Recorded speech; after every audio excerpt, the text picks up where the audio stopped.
국가가 지원해 주니까 지원금을 받고 나한테 아이디어가 있는데 사업이 되겠다 하면 자영업자들이 비웃죠.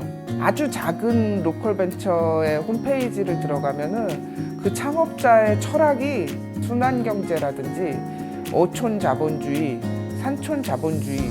그러면은 와, 일개 하나의 업체에서 자본주의까지 들먹거려야 되나 이런 생각이 드는데, 자기가 왜 그런 생각을 하게 됐는가를 쫙 스토리텔링을 해놓는 거예요.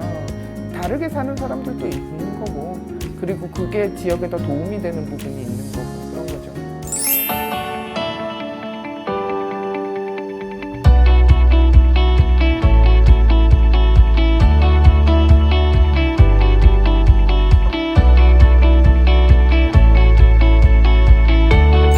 우리가 얘기하고 있는 오늘의 이 주제의 큰 걸 좀 정리를 해보면 결국 이거 같아요. 불균형이 너무 심하다는 건데, 이걸 해결하기 위한 방법들로 여러 가지 것들을 시도한 거잖아요. 그 중에 하나도 관계 안내소고. 근데 현실적으로 딱 들어가 보면 결국은 돈의 문제인 것 같아요. 뭔가 하려면, 돈이 다는 아니지만 뭔가를 지원을 하고 하려면 돈의 문제인데, 시골의 진화라는 책을 보니까 지방세라는 게 일본에 도입이 되었더라고요. 이게 정확히 어떤 건가요? 고향세라는 게 2008년에 일본에서 도입이 됐는데, 네. 우리나라에도 2007년도에 대선 공약으로 나왔었어요. 네. 그러다 이제 요번에 공약으로 나와서 법이 통과가 됐어요. 근데 일본의 고향세는 후루사토 납세라고 돼 있어요. 네. 그래서 외지에 있는 사람들, 지역 출신자들이, 그러니까 아니면은 자기가 고향이 아닌 지역에다가 기부금을 내는 거예요. 기부금을 내면 받은 지역은 고맙잖아요. 네. 그러면 그 답례품을 보내요. 근데 네네. 일본의 또 답례품 문화가 또 워낙 철저하긴 하죠. 네네. 근데 이제 그것도 그렇게 되는데, 고향 납세 그러면 세금을 내는 것 같잖아요. 그렇죠. 근데 사실은 그게 기부금이란 말이에요. 그래서 기부금을 내면은 우리나라도 그렇지만 기부금을 내면 세액공제를 받잖아요. 맞아요. 근데 세액공제 플러스 답례품이라는 어떤 물질적인 네. 그런 거를 선물을 받는단 말이에요. 그러면 더 좋은 답례품을 주는 데는 더 하고 싶잖아요. 그렇죠. 그런 식으로 해서 경쟁이 일어나는 거예요. 그래서 일본은 그게 폐해라면 폐해랄까 이렇게 해가지고, 문제는 우리나라에서 이제 지난 9월 28일인가에 그 법이 통과가 됐고, 네. 2023년 1월 1일에 이 법이 시행될 예정이에요. 그 법의 명칭은 고향사랑 기부금이에요. 그러니까 후루사토 납세 이렇게 고향 납세 이게 아니라 네네. 기부금 의미는 살렸어요. 근데 문제는 고향사랑 기부금이에요. 근데 거기서 이제 명칭부터 문제가 발생하는 거예요. 그러니까 요즘 세대 고향이 할아버지 할머니 고향인 경우가 많고, 그렇죠. 그러니까 와우나 이런 리니지 이쪽이 고향이라는 어린이들이 맞아요. 있는 상황에서 네네. 그 법안 명칭 자체가 설득력이, 근데 그것뿐만 아니라 일본에서는 기업의 기부를 인정을 해요. 근데 우리나라 지금 법은, 그러니까 2023년 1월 1일에 시행이 될 거라서 시행령이 아직 안 나왔어요. 기본법만 나왔고 법은 굉장히 간단하게 돼 있어요. 그리고 법안 취지도 뭐 고향을 사랑하는 사람들의 애향심을 좀 호소하는 부분도 있고 그렇긴 한데, 기업 기부를 허용하지 않고 개인이 1년에 500만 원을 자기가 고향이 아닌 다른 지역에 기부를 하면은 세액공제를 해주고 그 지역은 답례품을 제공할 수 있다. 이런 식으로 돼 있어요. 얼핏 듣기에도 참 개인으로서 하기가 쉽지 않겠다라는 생각이 드는데. 그리고 네. 500만 원이 큰 돈 같은데요. 그죠. 네. 근데 이제 누군가는 그게 큰 돈이고 누군가는 작은 돈일 수 있는데, 아무튼 그 2023년 1월 1일에 우리나라의 로컬에 그 지역이 소멸되고 자립도가 떨어지는 그 지자체에 그 돈이, 새로운 돈이 흘러 들어가는 거예요. 그러면 모든 지역에, 수천 개의 지자체 모든 지역에 골고루 기부금이 가진 않을 거잖아요. 네네. 근데 이제 그걸 기금으로 차곡차곡 해가지고 뭐 시골의 진화 사례처럼 공공육아를 한다든가, 그래서 이렇게 선순환하는, 네. 그러니까 물품으로 답례하는 게 아니라 정책으로 답례를 하는 거예요. 당신들이 준 기부금 갖고 우리가 기금을 만들어서 차곡차곡 모아서 우리는 무료 공공육아를 한다. 그러면 젊은 부부들이 그럼 저희 가서 애들을 키워볼까?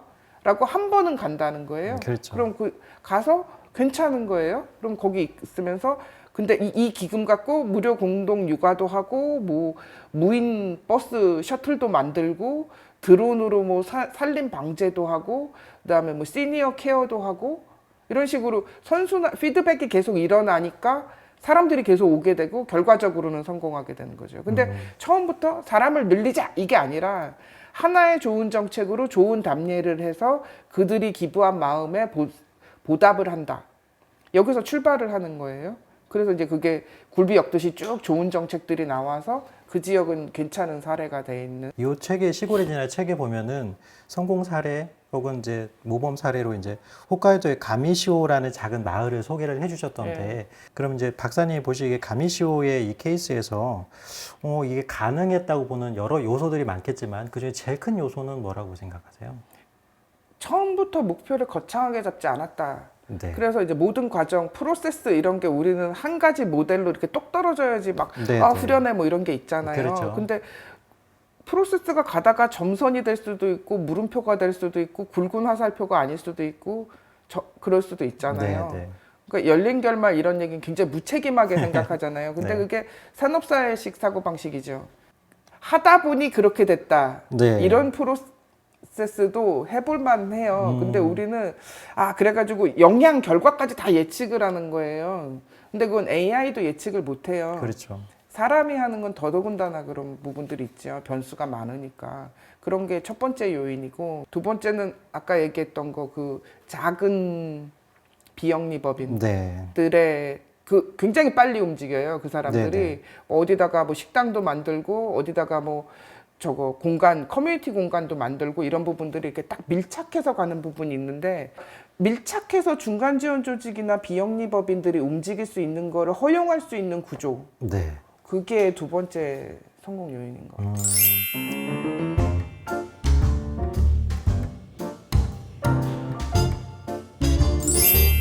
그 선생님의 또 다른 책 창업의 진화, 진화 시리즈 중에 네. 창업의 진화 이게 보면은 로컬 벤처라고 해서 지방에서 창업을 하는 민간 기업들 이야기를 주로 다루잖아요.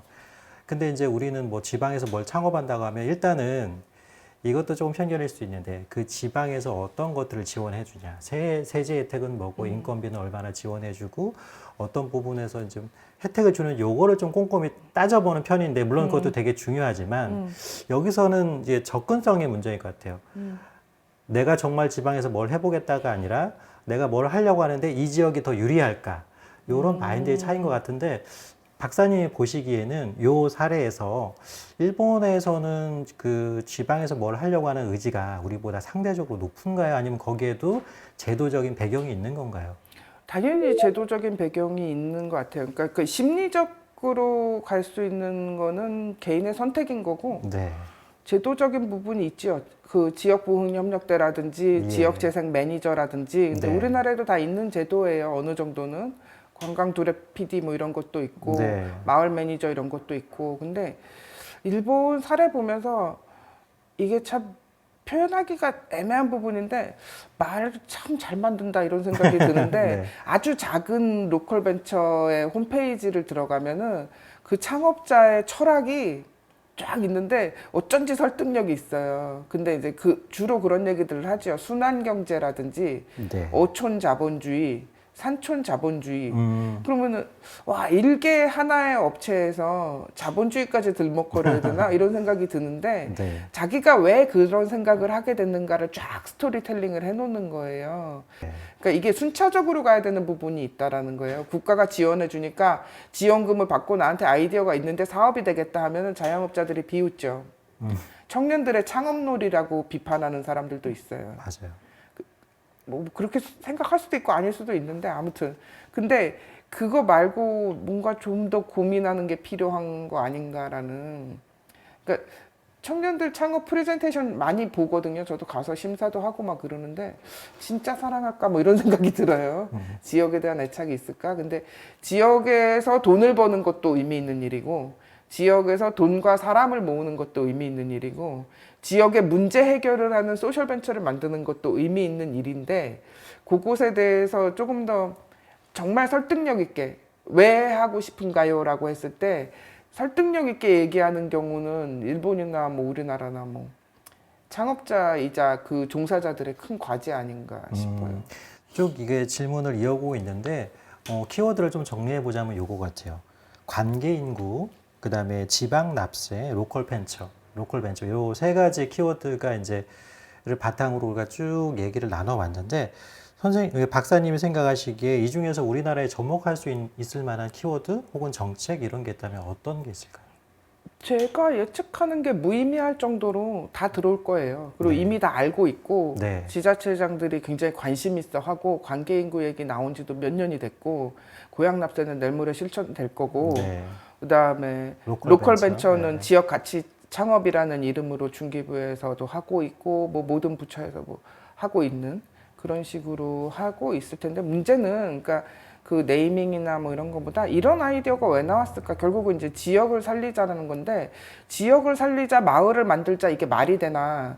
지역 재생 마을 만들기 이런 표현이 있는데 네네. 전 그 이 표현도 되게 이상한 표현이라고 생각이 드는데 결국은 삶의 질인 거예요. 누가 어디서 살든 삶의 질이 이주자가 살든 그렇죠. 주민이 살든 내가 어디를 갔을 때 그 지역이 황당하고 공포스럽고 암울하고 위험하게 보이지 않으면 되는 거예요. 네. 근데 도시도 지금 그렇기 때문에 엑시트 하는 거잖아요. 도시에서 살면서 갑질에 지치고 출퇴근 시간에 지치고 몸 상하고 마음 상하고 그래서 파이어족이 늘어나는 부분도 있다라는 거죠. 결국은 이게 굉장히 혁명적인 얘기긴 한데 우리가 살아가는 방식 그걸 바꾸기 위해서는 어떤 아이디어라도 들어와도 상관이 없는 거죠. 근데 이런 제도를 왜 도입하는 거에 대한 부분이 좀 설득력 있게 얘기가 됐으면 좋겠는데 솔직히 저는 고향사랑 기부금 제한 그 법 제정 이후 보고도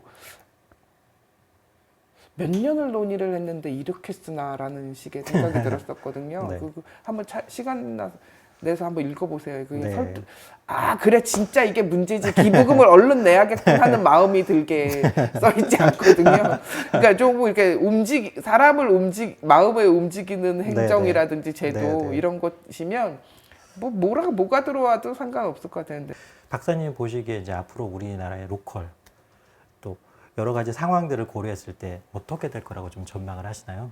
어쨌든 변화하긴 할 것 같아요. 그리고 네. 이게 뭐 오래 갈 거냐 안 갈 거냐 그러는데 달리 방법이 없어요. 네. 수도권에 2천만이 살다가 인구 소멸이 돼서 수도권이 3천만이 되고 나머지는 2천만이 돼서 지역이 펑펑 공동화되는 현상 그걸 우린 손 놓고 보고 있을 것인가 이런 상황은 아닐 거잖아요. 네.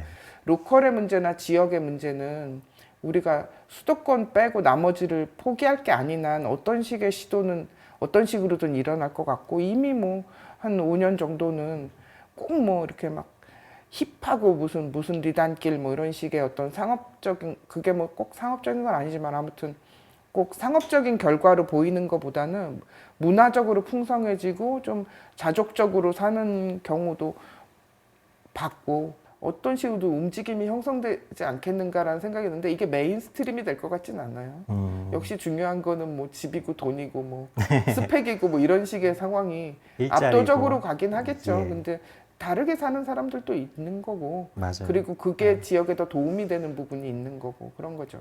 지역에 필요한 게 지금 건물일까? 아니면 그냥 이주자일까? 이런 거는 아니잖아요. 그렇죠. 자, 지금까지 조희정 박사님 모시고 일본의 사례를 통해서 어떻게 하면 로컬을 좀 더 활성화할 수 있을까 그런 것들을 우리나라에 어떻게 접목할 수 있을까에 대한 얘기를 나눠봤고요. 다음 시간에는 로컬과 청년이라고 하는 좀 더 범위를 좁혀서 이야기를 나눠보도록 하겠습니다. 네, 함께해 주신 박사님 감사합니다. 수고하셨습니다.